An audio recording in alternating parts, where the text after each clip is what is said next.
Good morning. We're reading from Matthew's Gospel, chapter 9, beginning at the 9th verse. As Jesus was walking along, he saw a man called Matthew sitting at the tax booth, and he said to him, "Follow me." And he got up and followed him. And as he sat at dinner in the house, many tax collectors and sinners came and were sitting with him and his disciples. When the Pharisees saw this, they said to his disciples, "Why does your teacher eat with tax collectors and sinners?" But when he heard this, he said, "Those who are well have no need of a physician, but those who are sick. Go and learn what this means. I desire mercy, not sacrifice, for I have come to call not the righteous, but sinners." While he was saying these things to them, suddenly a leader of the synagogue came in and knelt before him, saying, "My daughter has just died, but come and lay your hand on her, and she will live." And Jesus got up and followed him with his disciples. Then suddenly a woman who had been suffering from hemorrhages for 12 years came up behind him and touched the fringe of his cloak. For she said to herself, "If I only touch his cloak, I will be made well." Jesus turned, and seeing her, he said, "Take heart, daughter, your faith has made you well." And instantly the woman was made well. When Jesus came to the leader's house and saw the flute players and the crowd making a commotion, he said, "Go away, for the girl is not dead but sleeping." And they laughed at him. But when the crowd had been put outside, he went in and took her by the hand, and the girl got up. And the report of this spread throughout that district. This is the gospel of the Lord. Have you ever been the victim of gossip or rumours? Ever overheard a snide comment that you weren't supposed to hear? Knowing that others are judging, looking down on you, can be a painful experience. There are many warnings in the Bible against gossip and judging others, because these activities harm human relationships and they don't reflect the character of God.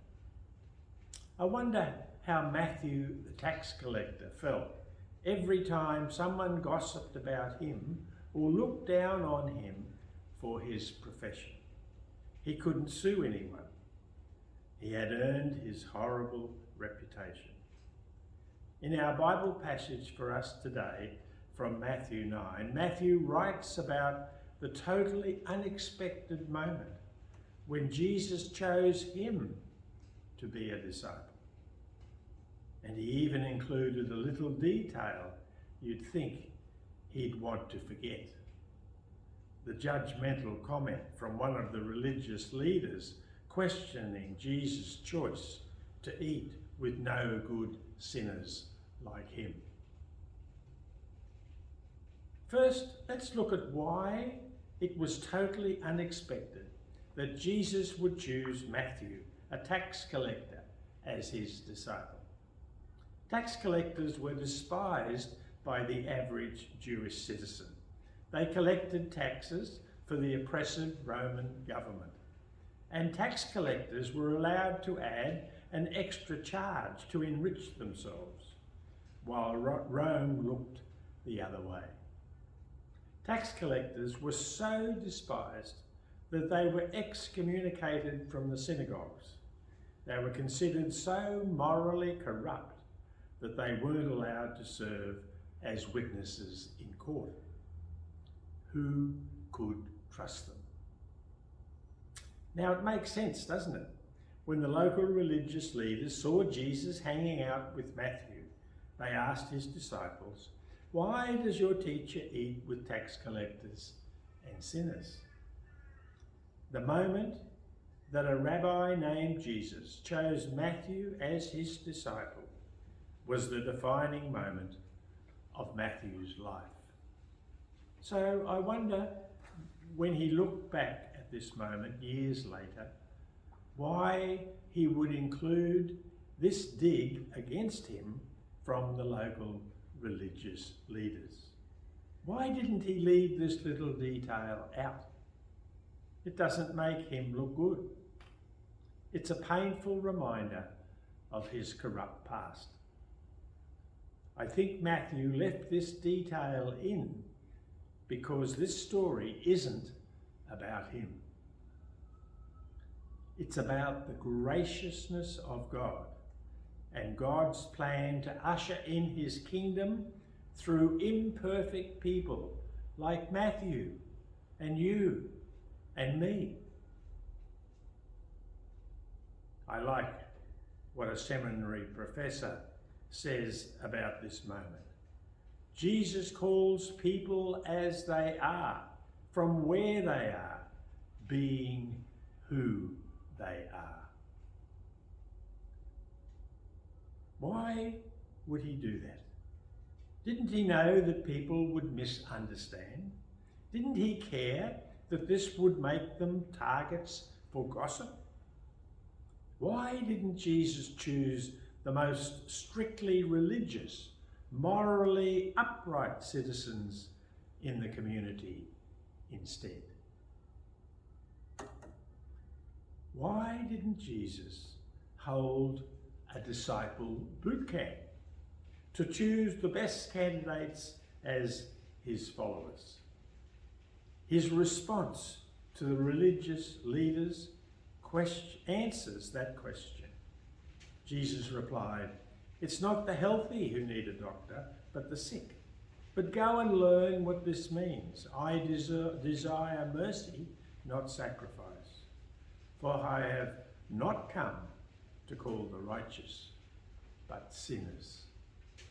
Stop for a moment and consider the mind-blowing, life-changing implications of a God who would say these words, "I desire mercy, not sacrifice, for I have not come to call the righteous, but sinners." An Anglican priest, Barclay, in one of his sermons, shares a moment of life-changing grace that led him to become a follower of Jesus. He writes, "Sitting in a musty Gothic classroom at a university, a Lutheran friend named Jay looked me squarely in the eye and said, 'Barclay, God is here doing something with you.' 'No, Jay,' I responded, 'I'm too much a heathen for God.' 'But Barclay,' Jay pursued, with light behind his eyes that wasn't his own, "it's heathens God calls. It's heathens God calls." No wonder Matthew included this hurtful question from the religious leaders in the story of his calling. He wanted his readers to understand the gracious love of God that calls us as we are, from where we are, being who we are. That declaration, "I desire mercy, not sacrifice," is a quote from the prophet Hosea, whose ministry centered around speaking words of warning and hope to the northern kingdom of Israel more than 700 years before Jesus' birth. The full quote from Hosea reads, "For I desire mercy, not sacrifice, an acknowledgement of God rather than burnt offerings." Hosea 6:6. The Hebrew word used here for mercy refers to goodness or kindness. How do we acknowledge God? We acknowledge God when our actions and character reflect the goodness and kindness of God. Sacrifice is a way to appease God, but Hosea and Jesus reveal that God values a relationship with us over our religious rituals. God values changed lives more than burnt offerings. If we really know and love God, then our character will be transformed to reflect the character of God. And then our lives will draw others to the goodness and kindness of God. And that is God's plan for the salvation of humanity, to work through average sinners like us, to bring the world to a saving relationship with God in Jesus. Zach, a minister, posted on social media a conversation he had with a senior adult who had visited his church. The woman, who was in a wheelchair, had no family and only one friend. She told Zach that she'd been waiting 18 months for aged services to install a wheelchair ramp at her home. When Zach asked how the church could help, the woman suggested they could put in a good word for her with the aged services staff. Zach suggested instead that they just send a group of church members over to her house to install her wheelchair ramp. The woman, choking back her tears, said, "You would do that?" Zach replied, "Of course." That's what the family of God is all about. Members of Zach's church have installed a ramp and other mobility accessories in her home and have set up a visiting schedule to ensure this woman has plenty of contact with people who care about her. We acknowledge God best when we live out the kindness of God in the world. That's what the family of God is all about. And I think Matthew's story teaches us that it is those who have received the unearned, undeserved mercy of God that are best able to share that mercy with others. If we're already full of our own good works, full of our own self-righteousness, then we don't know how badly we need God's mercy.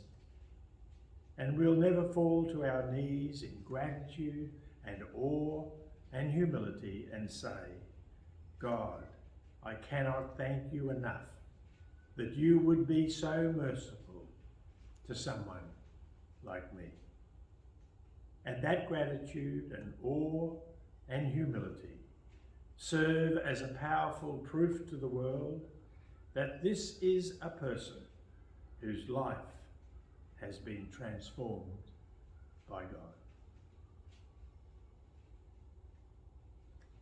When writer Denise began volunteering at a local soup kitchen, she writes that she did it because she thought it would make her more compassionate. It would make her more grateful for her comforts. But she soon realised that she was doing her volunteer work with the wrong attitude.